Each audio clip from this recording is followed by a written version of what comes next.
Assalamu alaikum, and welcome to the Radiance Podcast from the Jaffaria Academy. So we have an interesting discussion ahead of us about the topic of sports. And more often than not, assumptions are easily made that sports is all about fun and games. And it's only when you engage in dialogue with people of expertise and experience that you can fully appreciate the depth of value sports has towards the child's development right through to the wider community. Our guest this evening will certainly provide insight and enhance our understanding on this matter. It's such a pleasure to introduce Brother Mohamed Valji and Sister Mariam Datoo. Brother Mohammed is an FA qualified coach and has been instrumental in the development of football coaching in his sports community, Stanmore Jafferys, where he started as a football coach and went on to be the chair of the football club for 4 years. Under his leadership, his team put through parents and youth, approximately 40 of them, through their FA level 1 and 2 coaching. During this period, Brother Mohammed was at the core of developing the boys' football, both on a social and competitive aspect. More recently, he set up a football club exclusively for girls, and his academy facilitates courses for schools and local communities to empower women to become football coaches. Sister Mariam Datoo has a level 2 FA qualification and is a boxercise instructor as well, training ladies and children both online and in person. She has played for Northwood Ladies Football Club, and she's been instrumental in the setup of the girls and ladies sports for Stanmore Jafferys in 2015 and has not stopped since then. She wants to ensure ladies and girls have the opportunities available on the sporting arena. She has joined Jaffrey Academy's team and currently directs its sports hub and football club. A very warm welcome and assalamu alaikum to you both. Alaikum salam. So let's start our discussion this evening with a focus on the child. So generally, we have an understanding that one of the most important contributing factors for sport in the development of child is physical development. Now, there are various other benefits that children learn and acquire through sport, and so many positive aspects are, there's numerous amount of them. Sister Mariam, let's start with you perhaps. You can share some of the other benefits you feel that by kids playing sports, what is it that they learn? Absolutely. And thank you for the opportunity today. It's a great platform. Thank you to Jaffaria and the Radiance Podcast. Benefits, you look at sports in itself. Physical activity involves getting out, getting busy, moving your body. So there is the natural benefits that come with physically being active. Aside from that, I think it's a great platform for children to express themselves. You've got the standard benefits. It's good for your health, keeps you active, keeps illnesses away. But they're children that you find in an academic environment are very different on a physical arena.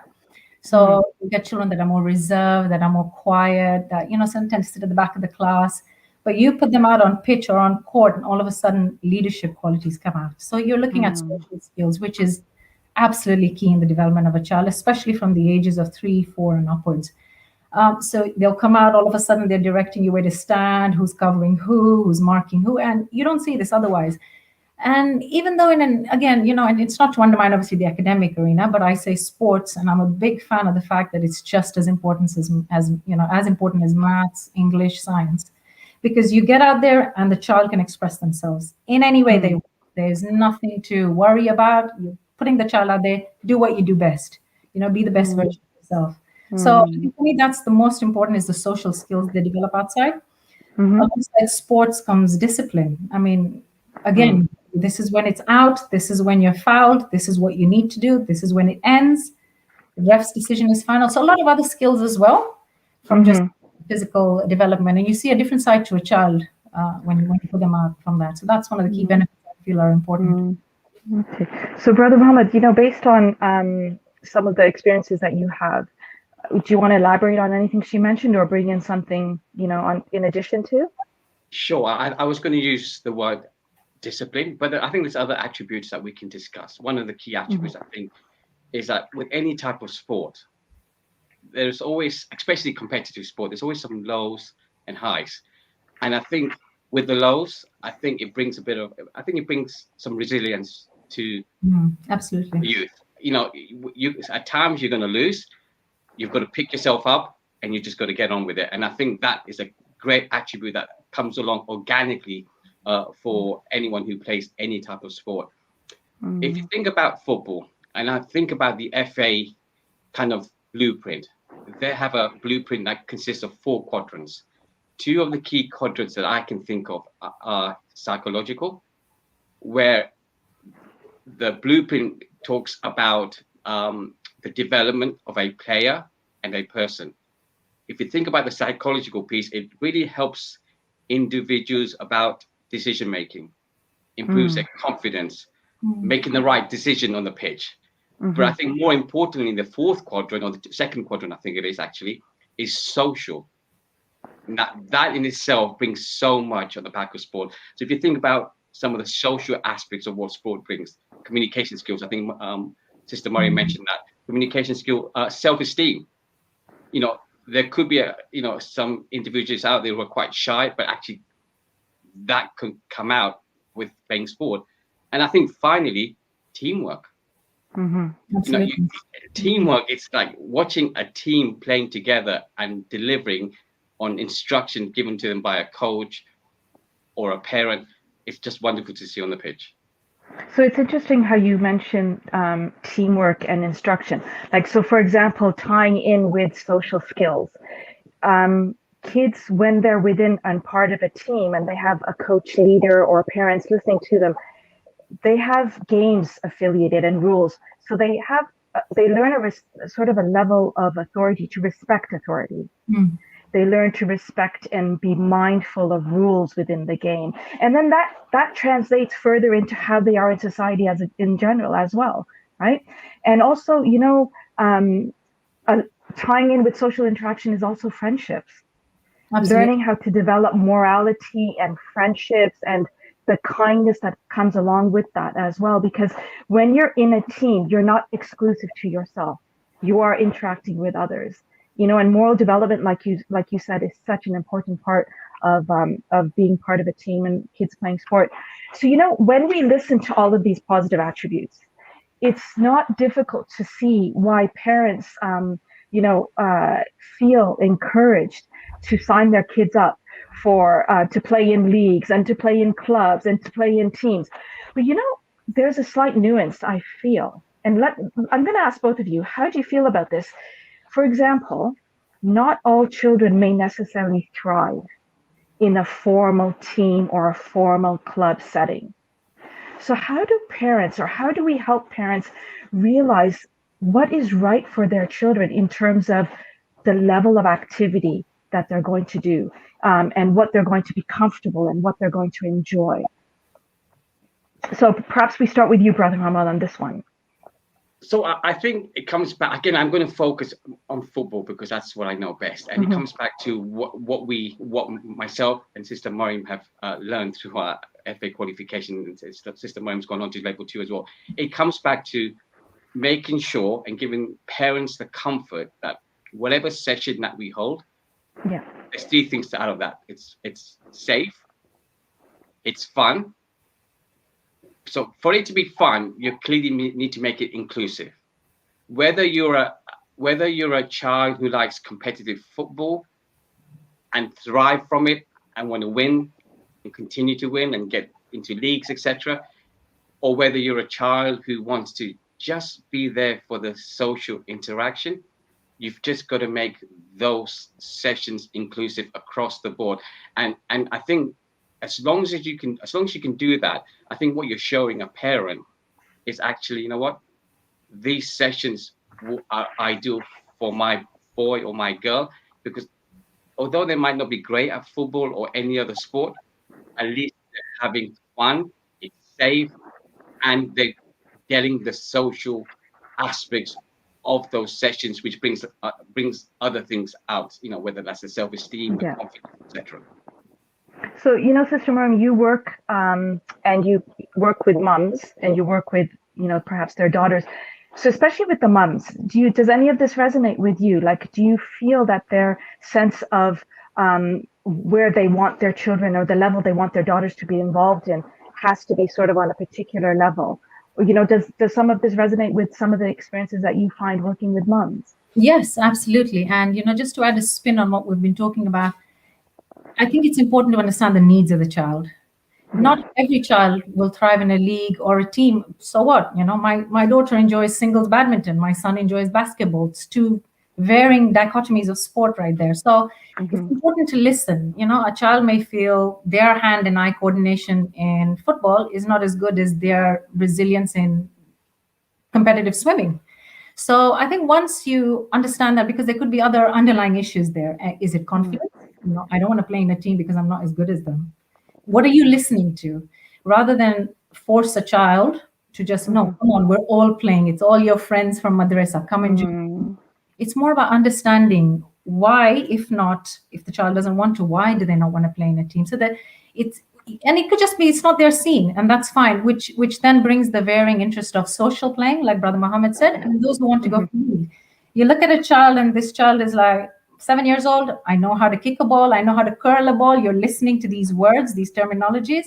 I want to play at another level. So then I am, okay, Mary Auntie, take me to another level. And I know these girls, I'm going to ability, tier, so focus on them separately. But you got other kids who are just here for, I want to play with Fatima because she's with me in madrasa.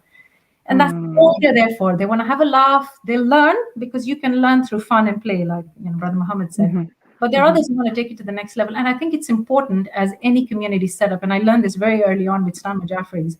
You don't want to lose the children because they're not getting pushed if they want to be pushed. And you don't want to lose the children because you're pushing them and they don't want to be pushed.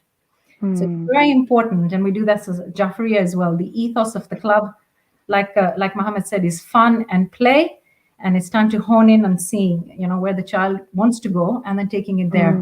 So even with the moms, and I get this a lot, and I'm probably guilty of it. I love football. I want, my kids to play it. But my son, you give him a basketball any day over football, he'll take it.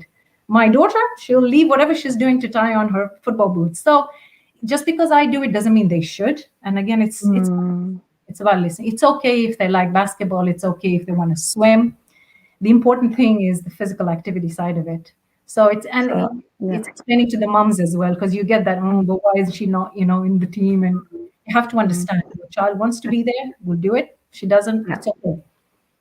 So I actually absolutely loved you mentioned the word listening, because, sometimes I think as parents, we have to put ourselves in check. What comes to mind is don't live your dreams through your child. So what you want to do, or what you may not have been able to achieve, whatever circumstances and whatever, don't live what you want through your child. And so listening is so, so important. And it's key, because when you listen, you learn about their ideas. When you learn about their ideas, you can go and support their ideas. And when you support their ideas, you're allowing them to explore and find things that they enjoy. And that's absolutely beautiful. I'm so glad you raised that. That's very, very vital. Yeah, and I learned it very early on. So it's you hear it with the kids of all ages. It's not just the 4 and 5 year olds. 17, 18, they're saying the same thing. And it's our duty. So what about this scenario? Despite all of the listening we put into place, despite all of the support and encouragement and this sort of the level of comfort and enjoyment we provide with our kids, what if there's still some who actually don't feel like taking part? So they'll sit back and they'll just say, what, it's just not for me. Okay, what then? Do we then encourage them? And if so, to what extent? So, Brother Mohammed, what are your thoughts on that? That's a great question, and it comes back to, again, the fun piece. But you're right. You can make a session, and I'm going to focus on football again. You can make the session as fun as possible. But if it's not for someone, I think you just got to listen, as we said. You have to appreciate that maybe that child doesn't like sport. Maybe they're more creative. But I think the key thing is if you're not into your sport and you're more creative, the key point here is well-being and wellness. You've got to find a way of making that boy or that girl or that individual continue to move and be active and move and active. And that could be as simple as walking. And I know, for example, I think Stanmore Jafferys did something great a couple of months ago during the last lockdown, where they did a walking kind of tournament, a walking exercise where you walked as much as you can over a month. I've never walked so much, and actually I was in pain, that much pain after the month, and I couldn't wait for that to be finished, because it made me walk. It made me walk with my wife. It made me walk with my children. Unfortunately, I couldn't get my boys out, but ultimately, what it did do is made people move and made people active. So if it's not team sports, just any form of exercise is great. Okay. So, Brother Mohammed, one more question on that note for you. And I don't mean to be stereotypical, but sometimes it's just sort of easier to ask the question straightforward. Boys in general, okay, they have a lot of energy. And we always feel that, you know what, let's channel that energy in a great way. Let's have them play sport. And you know what, they can use up that energy effectively. So through your experiences over the years, have you found in any instance that even for boys, some boys perhaps, that, you know what, they still come and they say, look, it's just not for me. So in that case, do we still run ahead with that stereotype? And do we just say, no, you must? Or how would that be approached? I'm not a strong believer of making anyone doing anything just because you may think it's good for them. So whether that's a boy who's got a lot of energy, or whether you really are a big fan of team sports like I am, it's not for everyone. There are some individuals who can excel in individual sports, and that could be badminton. So maybe that energy that they need to release could be squash. It could be badminton. It could be another team sport. It could be anything. But if they're not keen on a specific sport or a number of sports, there's probably something out there that might still work for them. Clearly, you need to find what that sport is to release that energy. It could be judo. It could be horse riding. I don't know, but I'm sure there's something out there. But if it isn't, I come back to my earlier point. Any form of activity to release that energy that you described, there's a way of doing that. What are your thoughts, Sister Mariam? Anything you want to add on that? Yeah, no, and just to bolt on to what Mohammed said. So kids, just as they are just a bundle of energy. I've never met a child that doesn't want to move in some way or another. And again, I think it comes down to just listening, because, as we said, some kids are not made for team sport. What is it you enjoy? What do you want to do? Other than sitting online or watching TV, what would you like to do outside? What would you like to see? And again, Stanmore Jafferys has been like a fabulous platform for that. They do everything from cycling to activities outside. The walking challenge, the Brother Mohammed involves families. So it's not just, not just the girls or the ladies. You've got that element coming in. So just, again, coming down to just listening. Okay, this child doesn't like to play with the ball. Would you like a racket? Would you like to use your arms? Would you, what is it? And once you hone in on that, I met a child, and it's interesting enough. She didn't want to play any sports, whatever it was, and particularly football. And she would, every time she'd come in, she'd just sit on the side. And it's only after listening to her did I find out that her brother broke his leg playing football. So there's this fear as well that sometimes children hone in, and we don't know, because we don't just assume that just because they're not doing it is something wrong with them. It's these inbuilt, notions of something that has happened. So it's just, addressing that fear. Sometimes it's fear of injury. They don't want to get hurt. I've been hurt before. And once you listen, I think it's very easy. Children are so easy. They're so transparent. Adults, complex creatures, but a child, if they're comfortable with you, and I always believe get down to their level, that means getting down on your knee, like not the metaphoric way, talk to them, they will open up. And once they do, I think there's, a whole plethora of things you could do for a child. I think you're on mute. Sorry. So there's sort of another dimension I want to look at. So they found their niche. They found their sport or their activity at a level that they're comfortable playing, and they're enjoying it. And this is where sports leaders and parents come in, okay? As a sport leader or as a parent, I think we have a sense of responsibility. And what I mean by this is that it's not about the here and now. We want to try and develop in the kids a lifelong goal. Okay?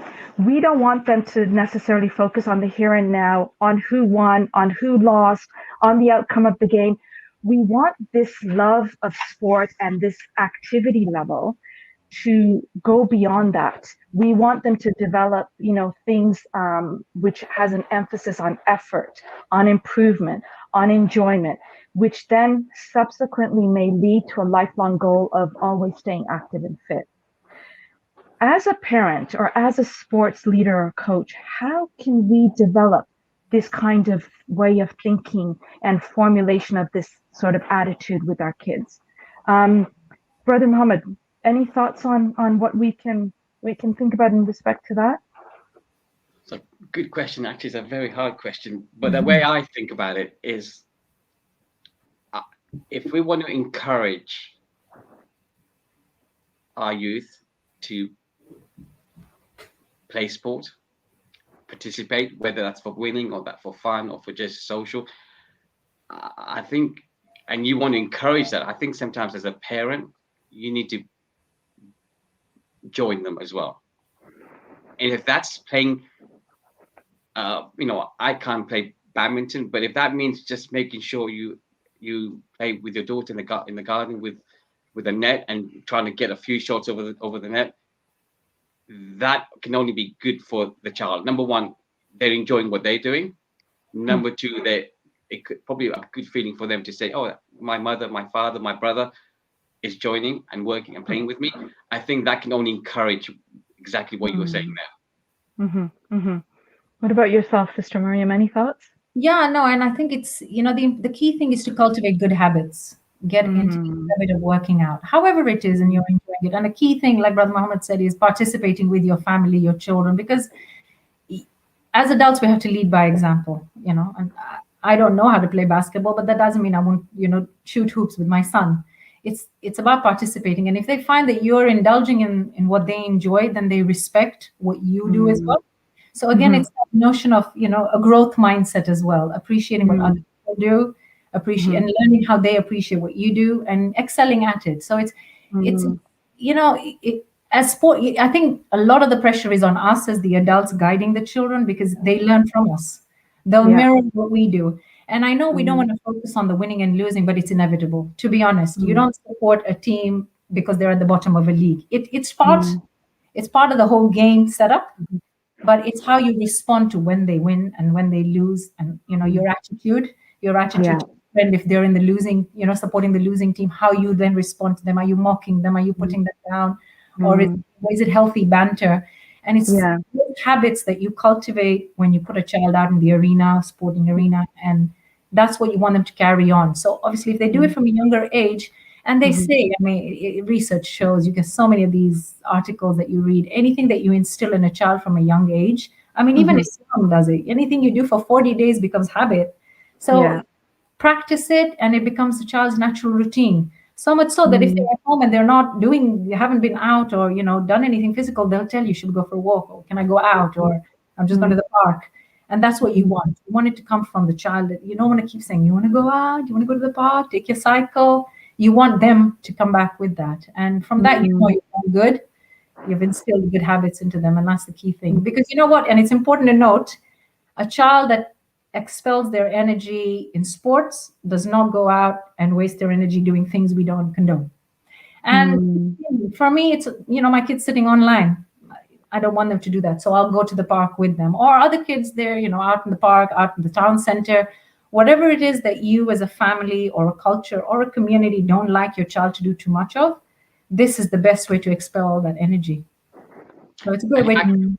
And if I could just expand on that, as a parent, you might be a person who actually doesn't like sport, and that can happen because we talk about sport here. We talk about youth and children, but as a parent, maybe you're more artistic. You like photography, and you don't like sport yourself. Absolutely. But it doesn't matter, because I think what you should do, and I think the Euros is a great example, where if you don't like your sports, but you can see your children love their football, why not join them and watch football together as a family unit? again, a great opportunity for the family to get together, talk and discuss and watch football together. So maybe invite their friends, their cousins. I think that just, again, is a great example of how sport can unite different generations together. Maybe not physically in the garden or on the pitch, but together in a living room for the love of one, for one sport. Absolutely. And I think also when you're together with your kids, something that Sister Maria mentioned, that it's not always about instruction. So we're not always telling our kids, do this, but don't do this. Remember to this, don't forget to do this. Sometimes, they learn through observation. So if you are watching with them, or if you are participating in games, sportsmanship is so vital on how you portray the morality and the principles of the game.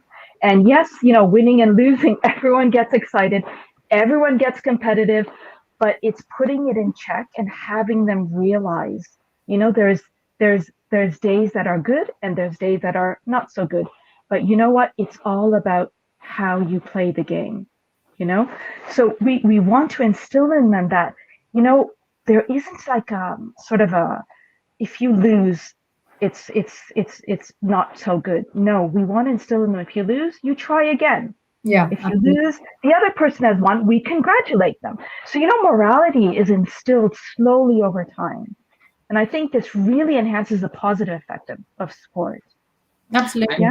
Yeah, and actually brings us out to the wider community. Because we with Stanmore Jafferys now playing in the league, I think they obviously see us as a community. Obviously, they clearly can see that we're Muslims and we play together. And I think if we are very akhlaqi on the football pitch, that can only be good for us as a community and as a faith. It can only be better. And I'm going to use an example, and Mariam, you probably don't realize this, or you probably don't even know this. I remember specifically a few years ago, Mariam, if I remember, your son's a goalkeeper. Yes. So I was watching a league match with your son, and I think, if I remember correctly, something happened on the pitch, and I think there was a foul, or whatever happened, but he stood up and said, "Yeah, that was I did foul him, and it was a penalty." Yes, I remember. I remember that, and and they took a penalty, they scored. Yes. That was the end of it. But what we did afterwards is we got an email from the opposition manager to say, what your player did was a great reflection of you, of your club and your community.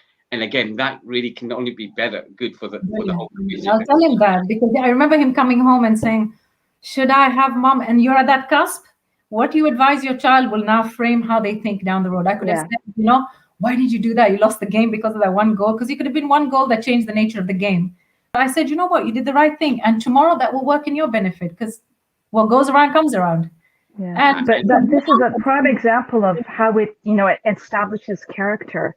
It establishes your morality and character.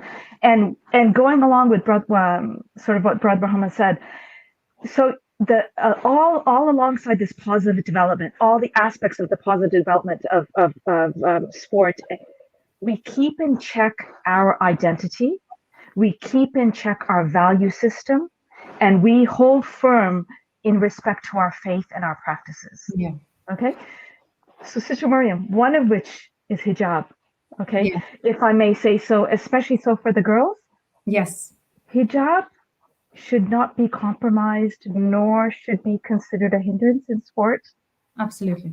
And you get this a lot. We have the one side where boys are always naturally gifted with the aspect of having access to sports. So there's it's a double-edged sword here. You want to try and give girls that access to sports, and then you want to make it in a way that it conforms to what they're comfortable with. And we live in Western culture, undeniably. You go to secular school. And when I started off with Stanmore Jafferys, and this was, one of the main things that hit home, I'd have girls who'd come and say, well, I can't, my school doesn't let me play in the first team because I weigh up. And I've heard it. Or they don't let me play. I'm not good enough. Because of hijab, I can't practice, so I can't be good enough. And you Okay. listen to these stories. I had a kid who told me, I've never been to Wembley, because in the beginning, Stanmore Jafferys used to arrange to take the girls for the FA Cup. And, we take them and I've never been to a stadium. And you listen to this and you think, this shouldn't be happening for our girls.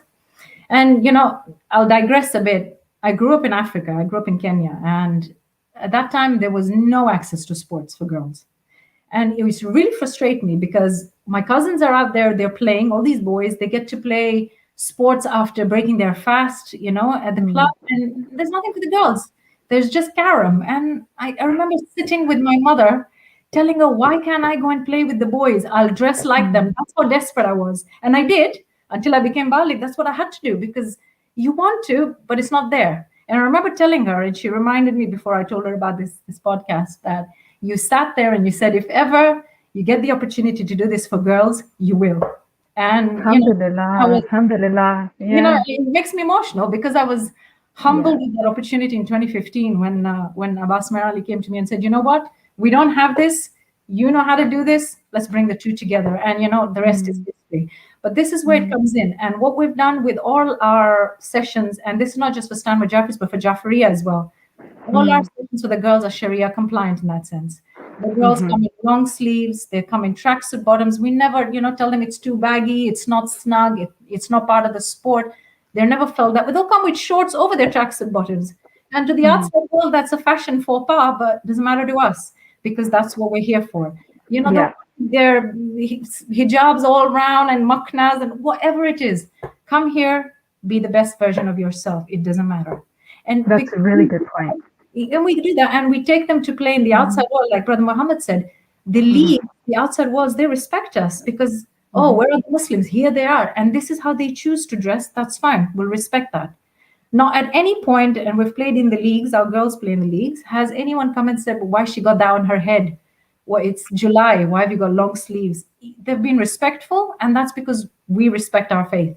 We give our children that opportunity, and, come and play whatever you want. Don't worry about taking it off. And even if that means we pay top whack for venues that are closed and don't have access and don't have CCTV, and we do this for our women. And that was one of the main things when I first started off with Stanmore Jafferys. We paid, for badminton arenas for the ladies, and we told them, you can come take your hijab off. And they're like, really? Yeah, why not? Because we've done that for you, because it's uncomfortable to always play. So either make the venues accessible for them, or put them in a position where they don't feel they're being watched or anyway. They can just express themselves.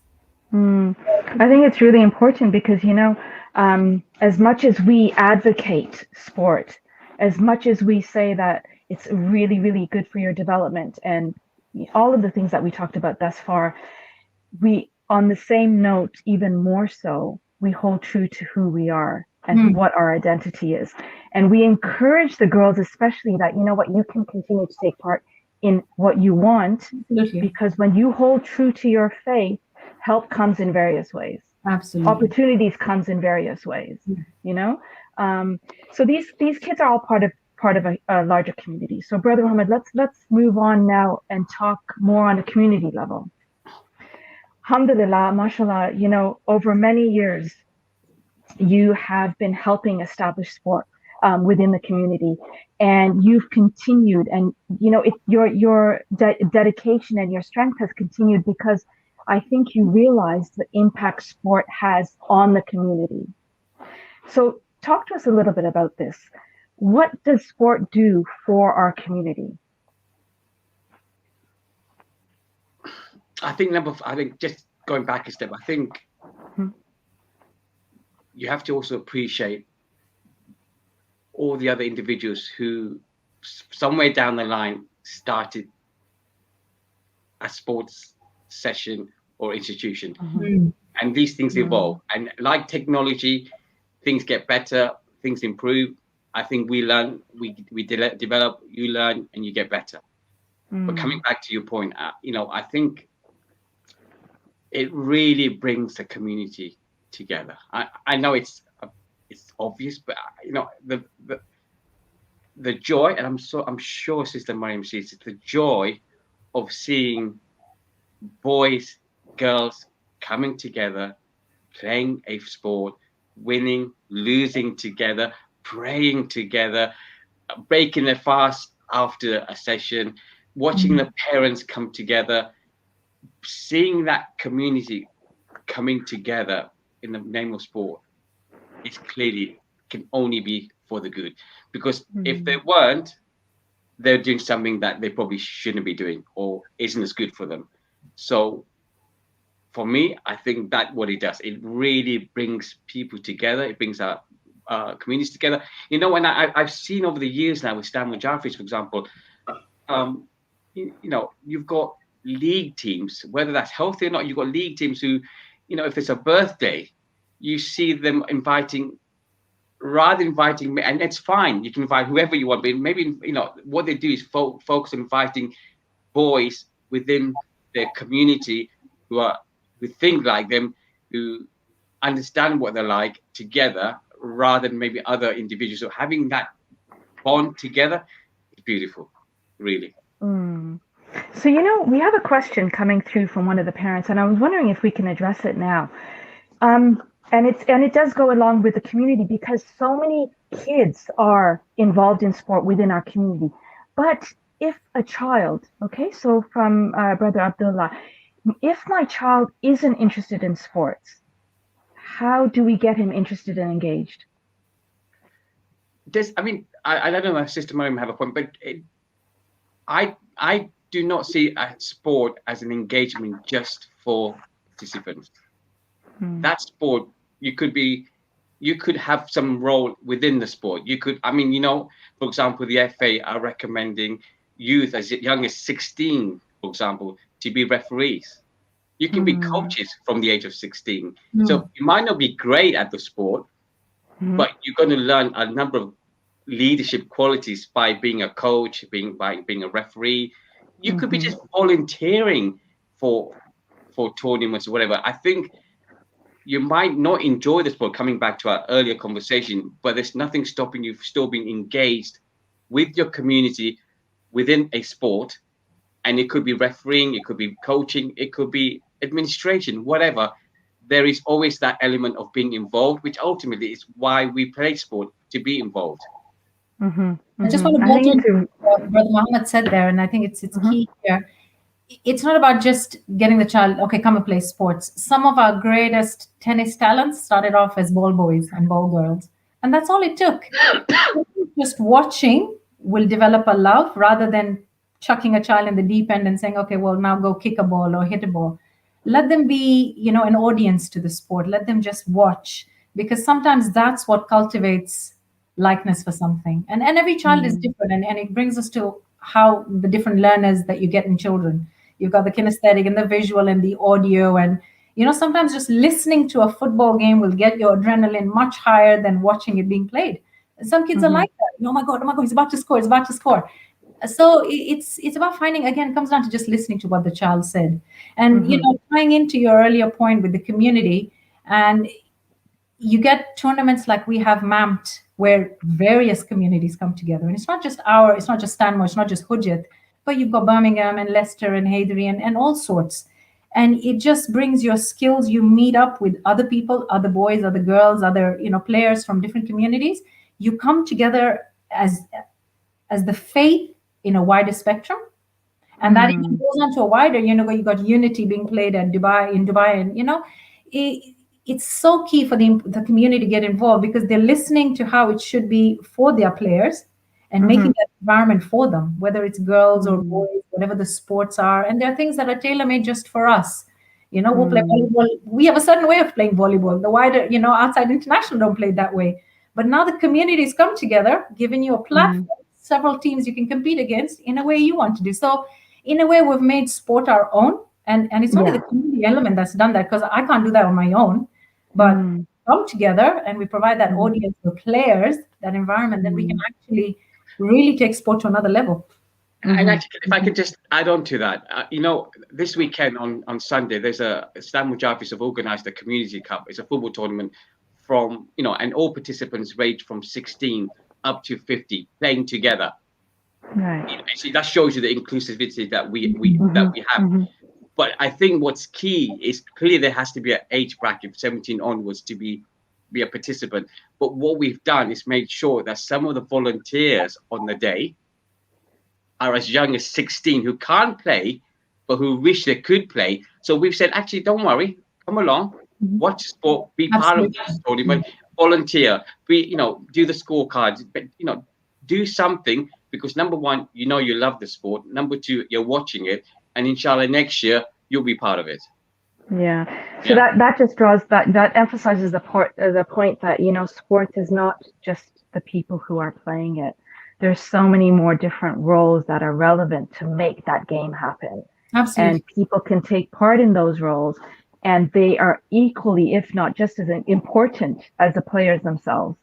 So if we go back to our community, okay, yes. we know that it brings us together, and it enhances like brotherhood.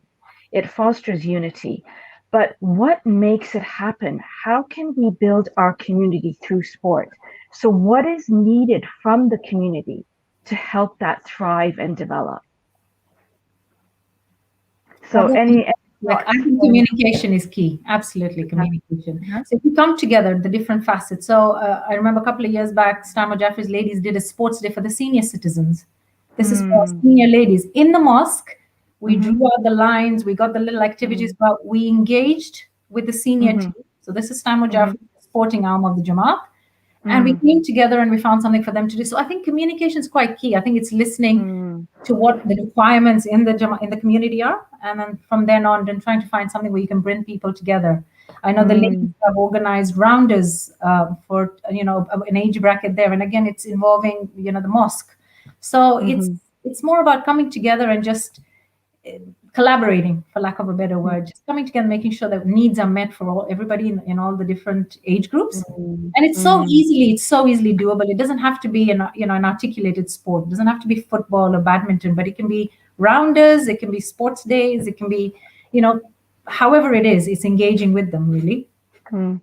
That's a very good point. So Brother Mohammed, for example, okay, your involvement with football and your development of, the boys teams, and then going on further to develop opportunities for the girls, then going on further to enhance the skill of parents and youth by helping them become coaches.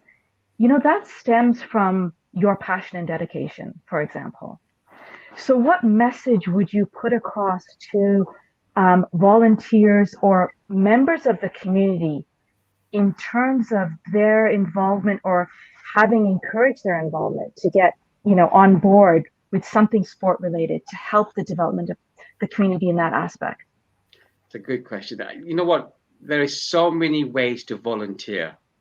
Okay. Within a community, so many ways. And you know what?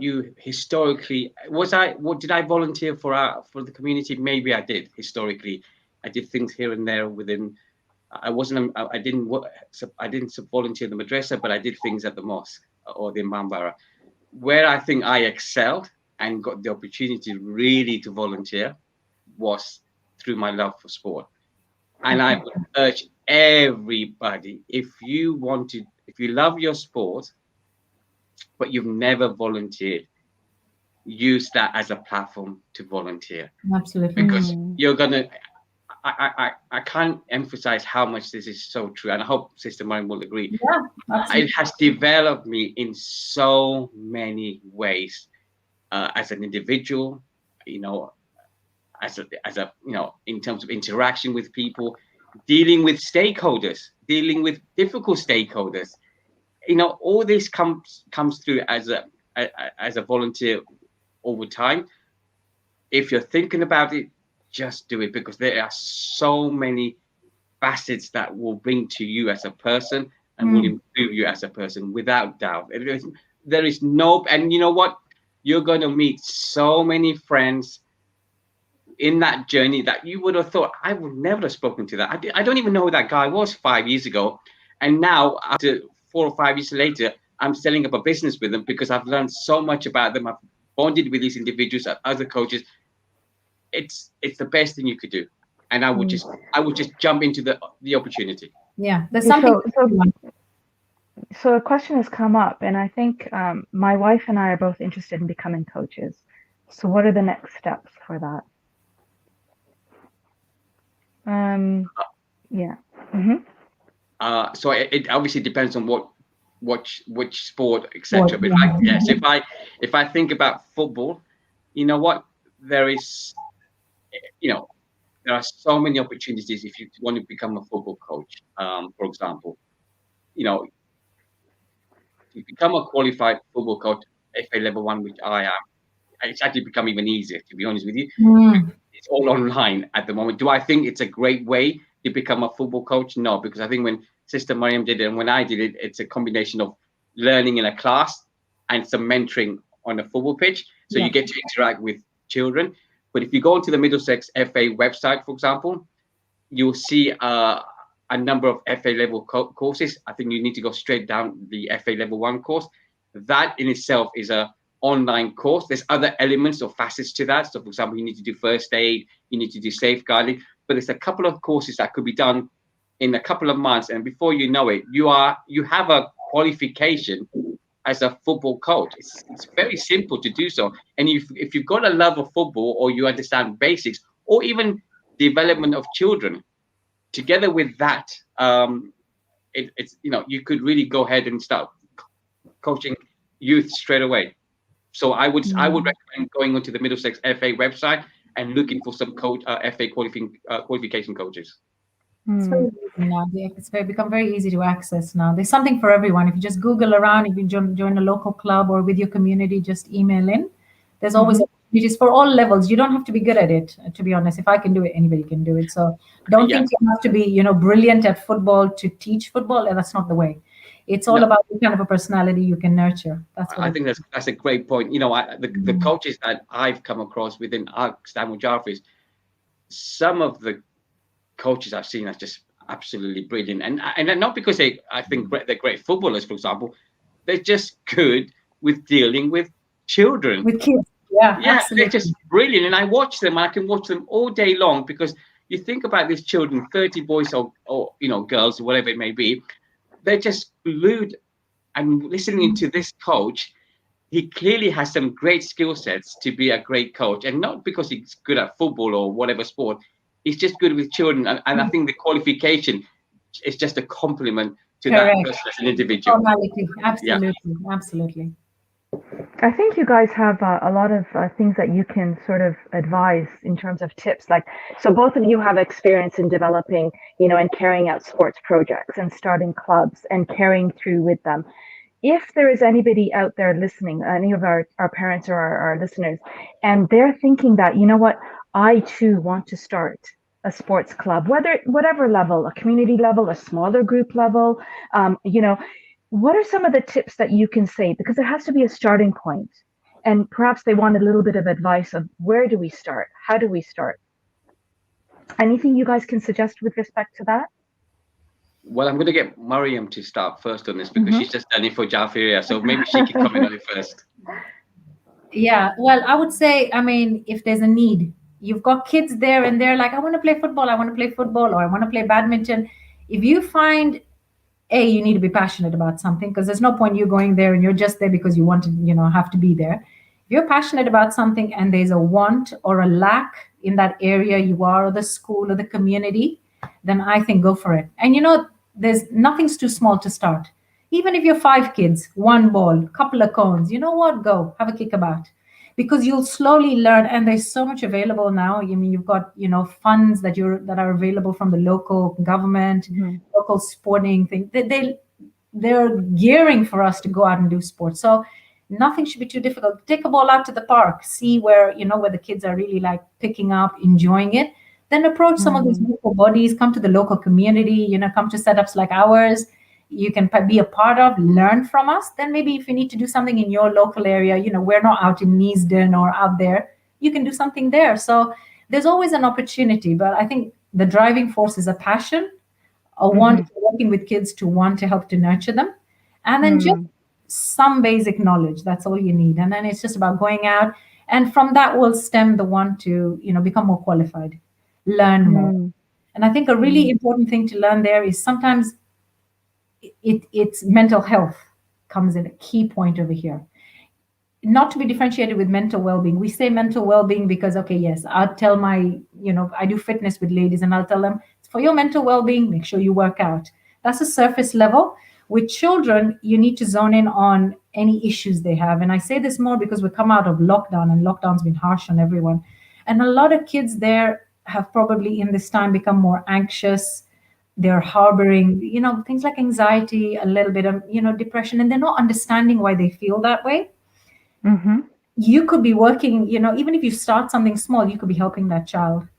And even if there's one parent out there, one mom, one dad, one child is listening to us today, and from their sides, I'm not playing or I don't want to participate because I'm feeling this way. I don't have a problem here physically. I have something that's not agreeing with me upstairs. Come and talk to someone, because it's so important. It's so important. There's help out there for so many of these kids. And if you start something small, you could be benefiting so many of those kids. So don't hold back. Go out, do something, because you never know whose life you change along the way. So I'm hearing you're saying that it is, sport, and in an element, it's extremely important, or it is important for a child's mental health. Absolutely, yeah. Yeah, Brother Mohammed, any thoughts on that, or? I look over the. I think Sister Mariam mentioned it's been harsh over the last year. She used a great word there. It really has been. But there's been boys and girls, the youth of they've done whatever they can. They've had to be in front of a laptop all day long, whether that's for school. There's some classes, but ultimately the only way they could physically get away from a laptop or a PC is to play sport again in the garden.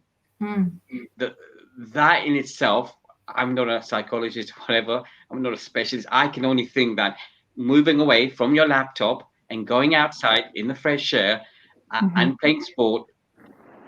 And now when I say sport, hitting a badminton racket with a with a shuttlecock or a tennis bat or whatever, or tennis racket, that can only be good for you.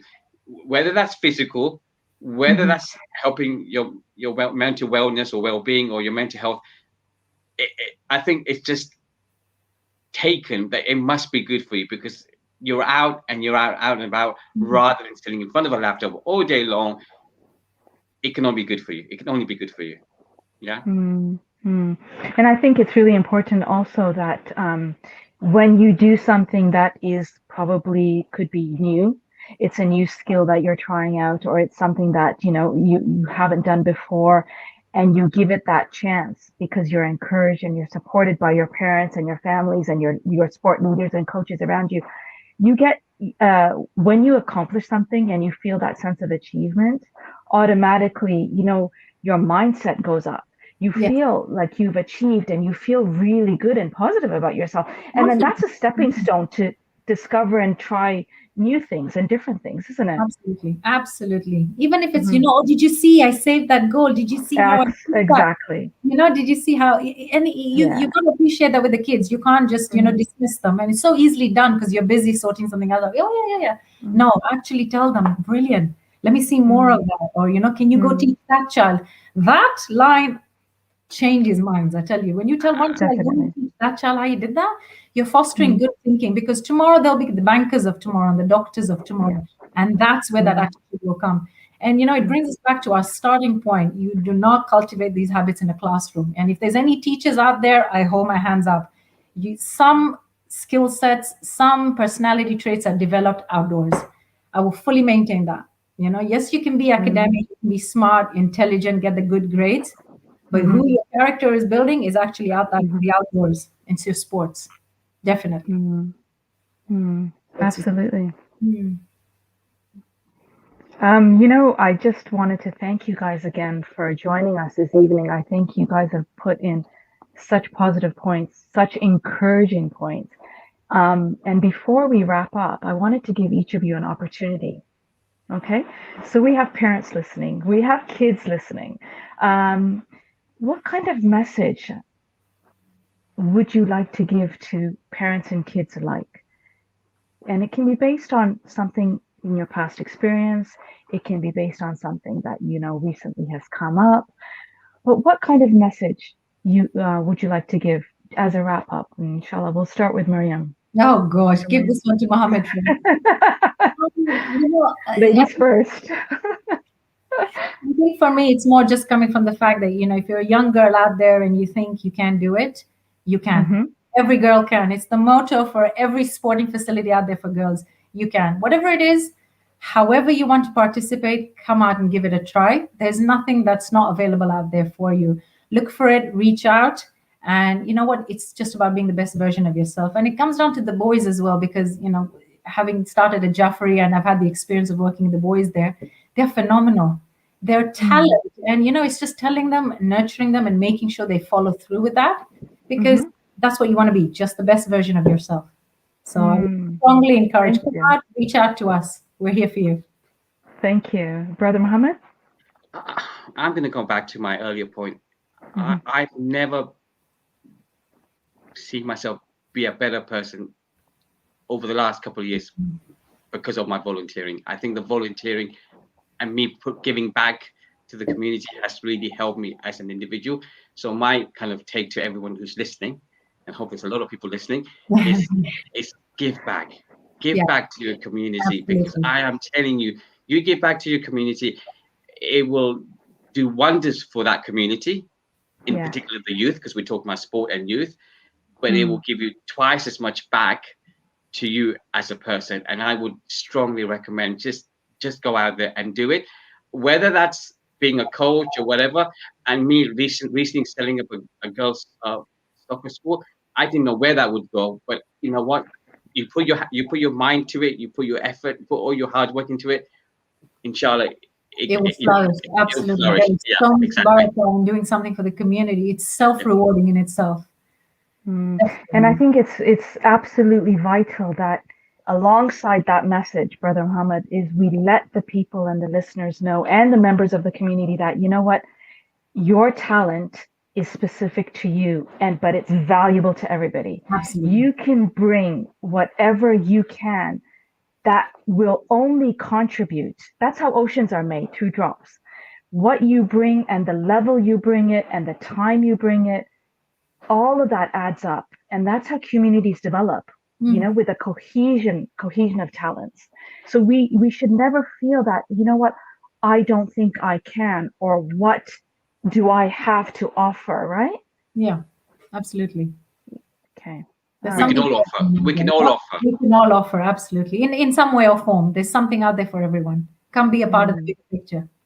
Absolutely. And at the end of the day, it's for the benefit of the children, the benefit of the parents, and the benefit of the community worldwide. Yeah. Absolutely. So once again, thank you very much to both of you for joining this evening.